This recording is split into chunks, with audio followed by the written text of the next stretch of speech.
Ladies and gentlemen, boys and girls, everyone in between and adjacent, welcome to the Rush Rundown, what I believe is the first and only 10-minute testing ripoff for Rush Duels. Today on the Rush Rundown, we're taking a look at a previously unplayable powerhouse getting a new home and what could be an actually really strong deck. That's right, we're taking a look at the new home for Yuamu's Bluetooth Dragon. Please allow me to introduce to you Bluetooth's partner in crime, Red Boot Boost Dragon.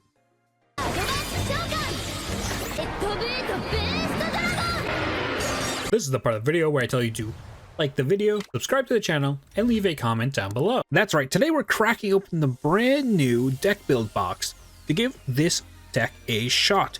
Now, people may remember the Bluetooth Dragon from the release of Go Rush and Duel Links being pretty bad. I mean, this card reads insane, but never really worked out in the long run. It's very weak to people just like setting monsters, so it never really had time to shine. However, with the addition of a brand new skill and some brand new monsters, we've actually been able to take this card and this deck to a whole new level. So before we introduce our new cards, let's start our card by card at the skill. Our skill is RB Drive. Can be activated from turn 2 onward if all the monsters you construct in deck are dragon type monsters, and Blue-Fang Burst Dragon and Red Boot Boost Dragon are the only level 5 or higher effect monsters in your constructed deck. Multi-choice effect. Take 2 cards, Red Boot Boost Dragon and or level 4 or lower light attribute monsters from your deck and add one of them to your hand and send the other to the graveyard. This effect can be used once going first and twice going second. Or one face-up monster in your opponent's field loses 400 attack until the end of this turn. Now, to start off, the part of the skill that makes the Bluetooth Dragon playable is in fact the attack lowering second effect of the skill being an extra minus 400. Altogether, from the kind of like core of the deck we can play with dragon-wise, we can do like a minus around 800 to any monster, and there are some extra cards to make it go even further.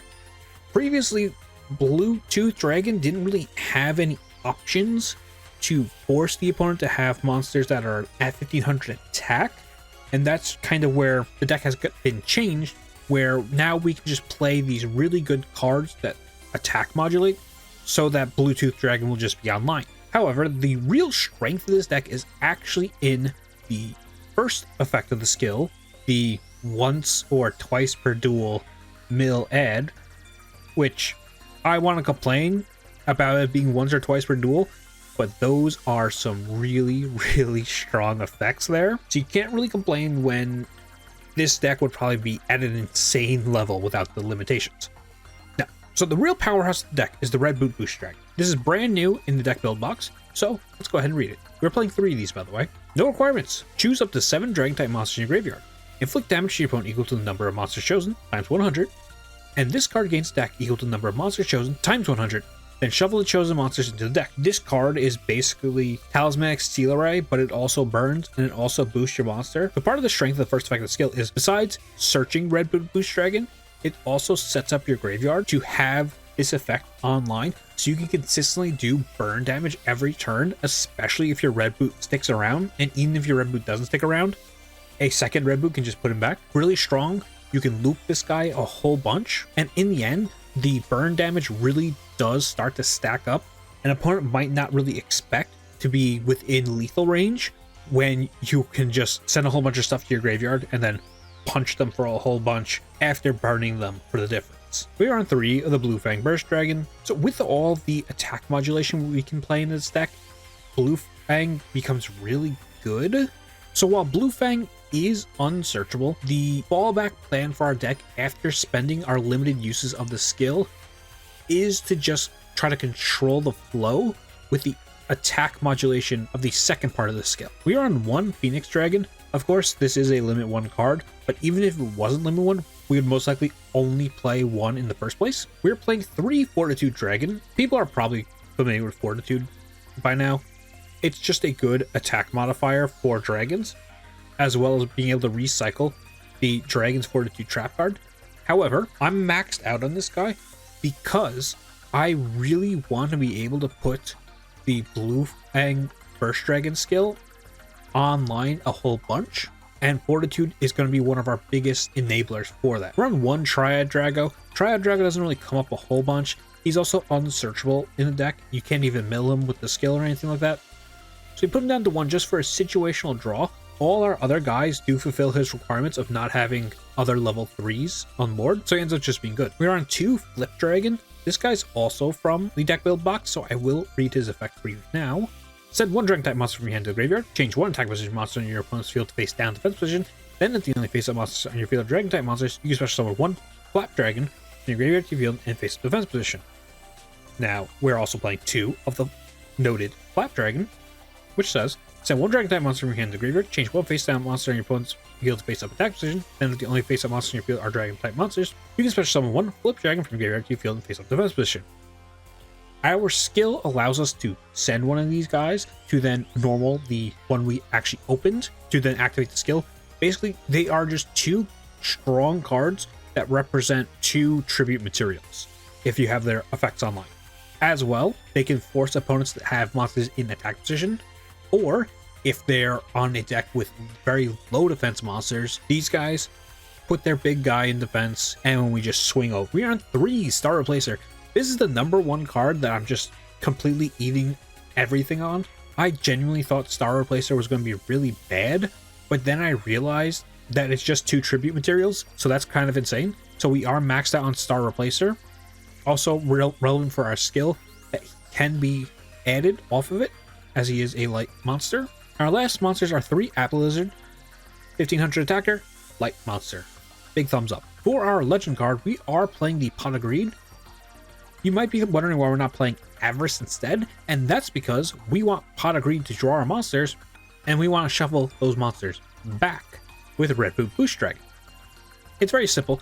It's just we aren't playing the usual graveyard recursion cards just because we want Red Boot to be the one doing that. We are on 3 Dragon's Inferno, simple MST, and we are on 1 Rightful Magic. Now, when I was learning this deck, I did net deck a little bit just to kind of get the feel of what are we really trying to do with this deck, right? And the person I got the original list from before I started making changes was playing 3 of this card. You probably have never seen this before in your life. Basically, you have 2 or more face-up monsters with the same attribute on your field.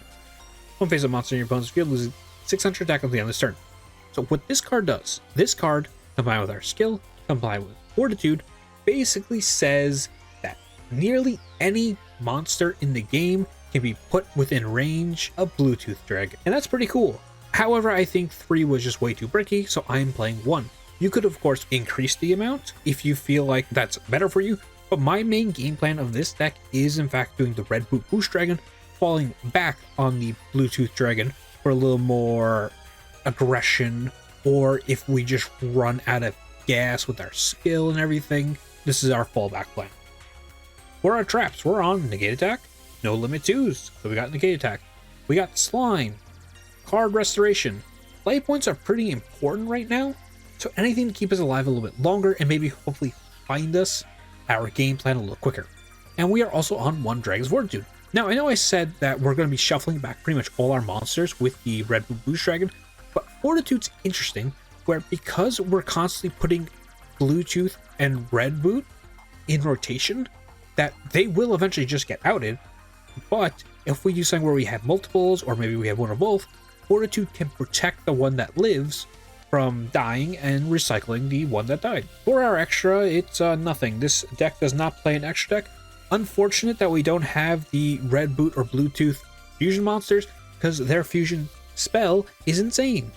But I understand why they haven't added that to the game. Anyway, with that said, why don't we check out some games? Alright, here we are, game number 1, and we are up against Miragios. Now, I don't know if this Miragios fusion version of Dragons is going to be like the norm from now on. Maybe it's just going to be like a 1-up splash in deck or whatever. But we are going second and open Pot of Greed. This hand is alright. So we're just going to try and establish like a really aggro board. Just using our skill, add a big guy, send a little guy, tribute summon Bluetooth Dragon, just kind of like doing the work. We just really want to establish a board of pressure, especially against dragons of all things.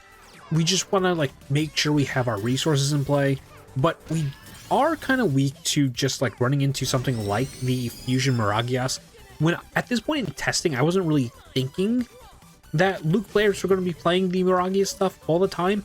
I genuinely wasn't really believing in it, so I didn't really play around it too well. If you were to play around it, I would say probably summoning these two guys right out the bat and face up attack position was probably going to be a little bad, but you know, you can never really tell when you're trying to keep the opponent off of materials. Here we go. Here comes the Miragias, but we are pretty safe. We do have the negate attack, so as long as we can kind of hope that they don't have the Dragon's Inferno in hand, that we can probably just protect ourselves from dying here. They're just going to use the Miragia Star effect, mill Dragon's Inferno, and walk right into the negate attack. Hey, that's pretty good for us, but we do have to contest this big guy here.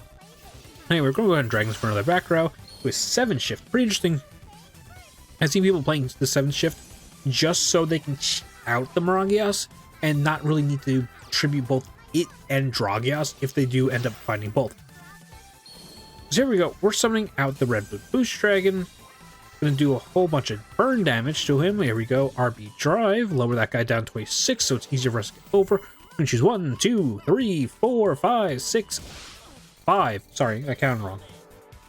Never really mentioned this in video, but math was never my strong suit.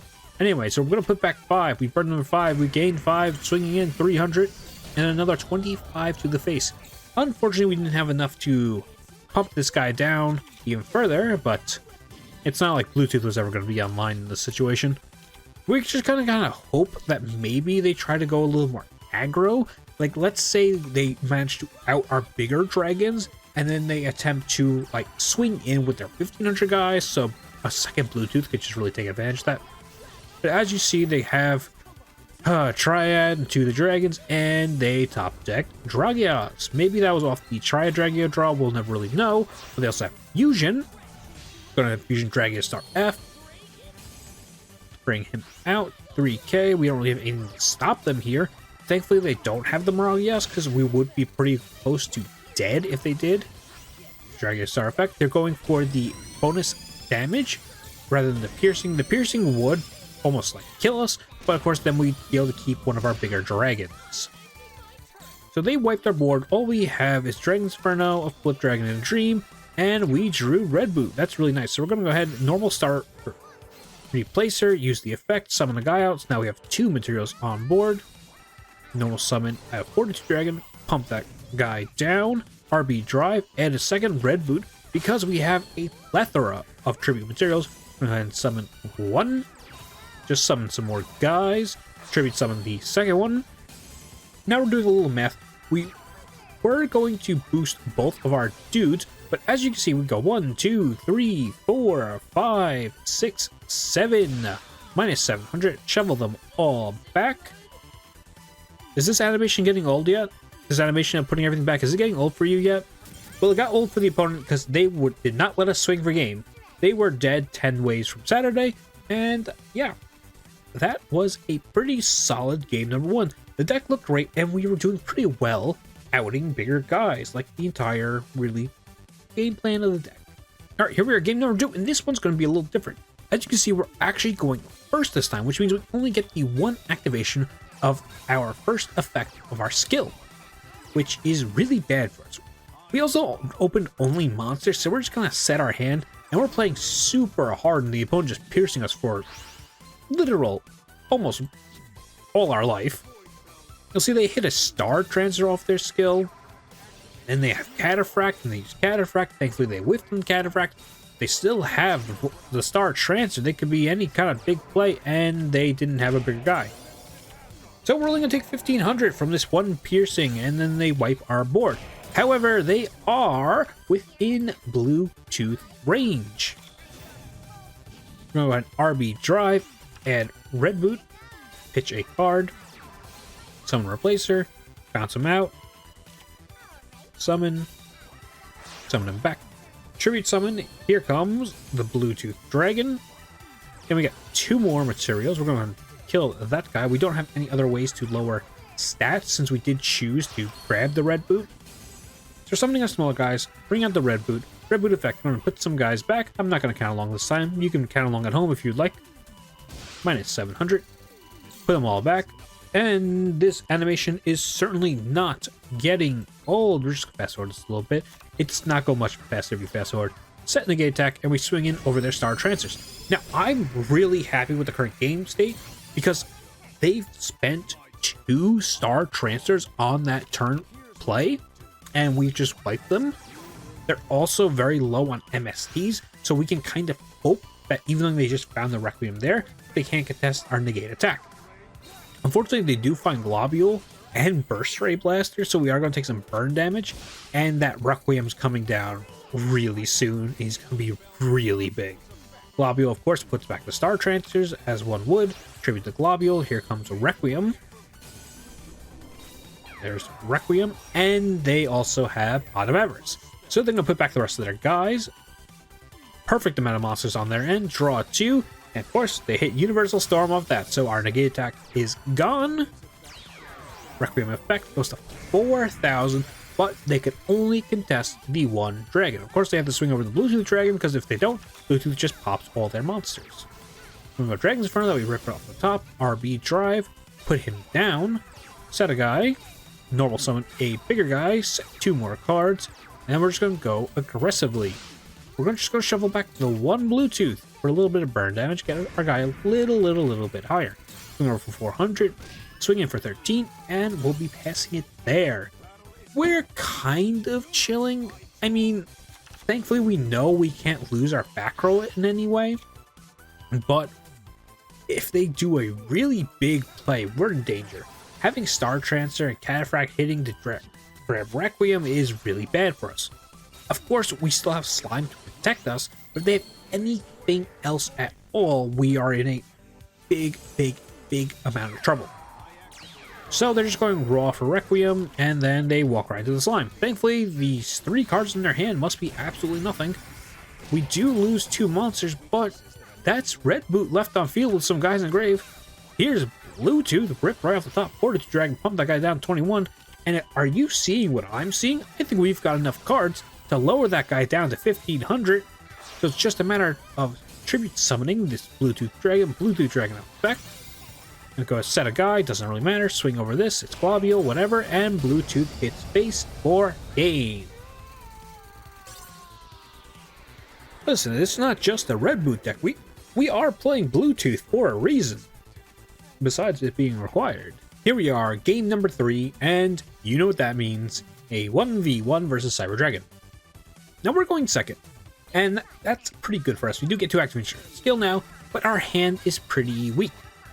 Our opponent's going to go ahead and set 4 cards, which is pretty nice for us considering we do have the Dragon's Inferno and our 1500 guy. We draw a second 1500 guy, so maybe we're just going to go ahead and hit third, pitching a Red Boot Boost Dragon, normal summoning the Phoenix Dragon, Inferno, popping the back row. It's just another MSD, but at least we can then pitch our second Inferno. This is a pretty bad idea, actually. You probably shouldn't do this.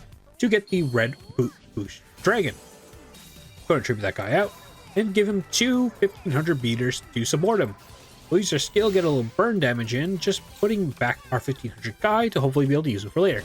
This is where it was real to us that this was Cyber Dragon. Like, if seeing Barrage Steel didn't really put any doubts in my mind, but, you know, you never know. It could just be a machine deck, right? There's other machine decks. Anyway, our opponent is, of course, going to top deck Cyber Dragon. Called it. And we just have to pray they don't actually have a way to get to Cyber Twin. Adding back the Proto Cyber Dragon was a little worrying, but then they reveal that they, for some reason, did not want to Cyber Twin us. If they added Fusion, we would be looking down a Cyber Twin Dragon by now, but hey, if they want to misplay, we'll go ahead and take advantage of that. So we opened Bluetooth from that draw, which is pretty nice. Rightful Magic putting this Cyber Dragon down to 15. Going to go ahead and Fortitude, putting the other Cyber Dragon down to 17. RB Drive, putting it down to 13. Hey! This is a Bluetooth Dragon deck, ain't it? Going ahead and bring out the Bluetooth Dragon effect, wiping out both those Cyber Dragons. Going ahead and use our 15 guy to swing in, because we of course know it's Proto. Swing in for 31, which is pretty crazy. We have Dragon's Fortitude set up. Of course, you know we have the Red Boot Engrave, so that is online. Of course, that does not matter, because of course they find the MST for our back row. Now they're going to go Talismanic Seal Array, putting back their Cyber Dragons that were pretty much wasted on their turn. Lowering down our Blue Dragon to only 1100, but it's pretty obvious they are just out of guys. We pretty much win this game 10 days from Saturday, as long as, I'm pretty sure that saying was wrong. Anyway, Pot of Greed, we're out of, like, Spell Trap Destroyers after this, but hopefully we snipe the right one. It's negate attack, so we're kind of chilling. We think we're in a really good spot here, so let's go ahead and try to establish, like, maybe lethal or something through this Red Boot Boost Dragon. I'm gonna go ahead and set some cards, because of course there's a chance we just fail here, so no reason to put a 300 guy out on board, right? Burn him for 700, pump us to 31. Let's go ahead and get swinging. Of course, after the animation plays, which, oh man, I did not get tired of that. Anyway, we're in right into the buffer slime, which is okay. We do have our own slime to protect us if they do manage to get any kind of big play out. We are weak to Ancient Gear Golem.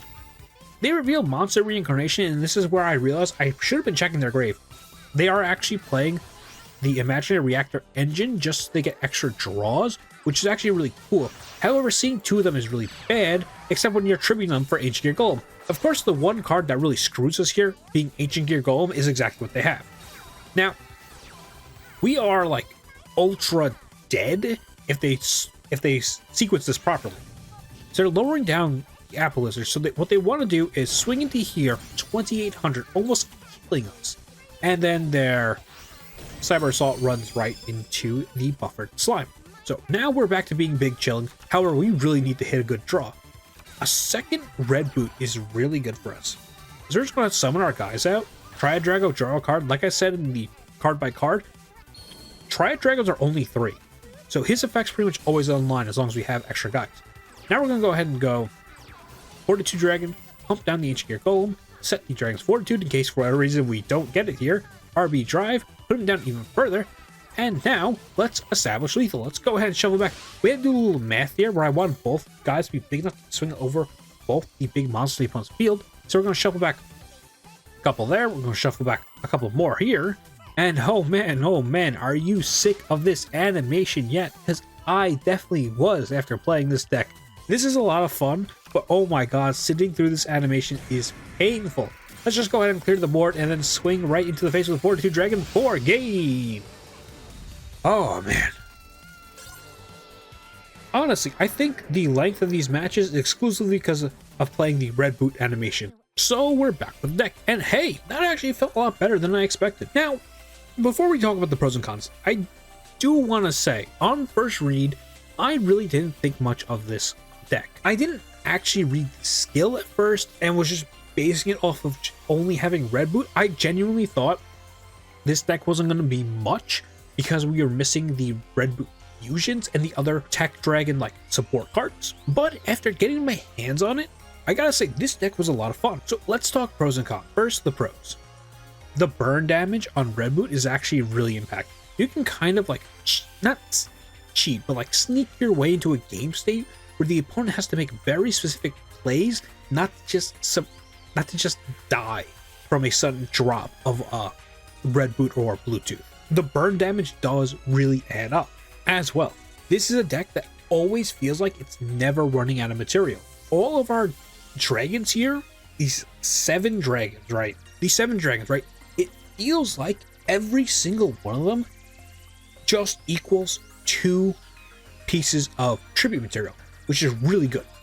It's really good. Even corner case tech cards like Triad Drago and Phoenix Dragon feel really good in this deck, where in other decks I really felt them being weak. Triad Drago is a mainstay in Dragios decks, but because Dragios decks play the tribute engine of Sports Dragons, it really kind of flops there, where those guys are also 3s and all our levels are conflicting and all that. But in this deck specifically, it actually feels really good when it's the only level 3 in the entire deck. As well, Fortitude Dragon is a house. Giving us the extra minus 400 at any 2k plus guy is really good. As well, being able to loop the Dragon's Fortitude really comes up in grindier games and also can lead to a lot of unexpected board states for the opponent, where you can just out of nowhere have 2 back rows for them to contest if you get Fortitude and one of our other trap cards. Now, the con. First of all, frequently our end board is probably just going to be one of the 2 tribute dragons along with some smaller guys, and that isn't really very imposing. It's an easy board to out as well, because we're dragons, we are a bit lower in the defensive stats and lose pretty decently to piercing decks. Our skill also being sometimes once per duel really puts a hampering on our game plan. We just kind of lose out on grind games if we ended up going first. You know, I'll just be honest, the red boost dragon effect animation is really annoying. Seeing all the cards get shuffled back and targeted one at a time is really annoying. It takes forever. It takes forever, and frankly, it doesn't need to work like that, but that's the way they do. Also, despite you seeing me use Bluetooth Dragon in those games a little bit better, it did end up being kind of just a 2500 vanilla. In my other games, I didn't really show it. Just the flow of Rush doesn't really play into his effect very well, where he's not really good going second because the opponent's just going to settle their guys. He's fine for the 3rd turn or the 4th turn, but if the opponent is putting out bigger monsters, we need a critical mass of our own kind of cards to lower their attack, but even then, it's still rough getting them all the way down to 1500 to be within range. Honestly, Bluetooth feels like just a gimmick in a deck that's supposed to be a little bit about him. With all that said, this deck was really surprising to me. When it was first recommended to try out for the series, I didn't really feel much towards it, but it's got a special place for me now. This is probably the deck I've been the most wrong on out of any other deck in the game, featuring both the Star Replacer, the Bluetooth Dragon, and the Red Boost Dragon, all cards that on first read I thought were just going to be absolutely nothings, have come together to make this deck a decent pick for your King of Game grind, or maybe even a tournament play, you never know. Anyway, with that said, I want to say thank you for watching this video, and like always, if there's a deck you want to see featured on the series, go ahead and leave that in the comments below. As well, always remember to like the video, subscribe to the channel, and I'll see you next time.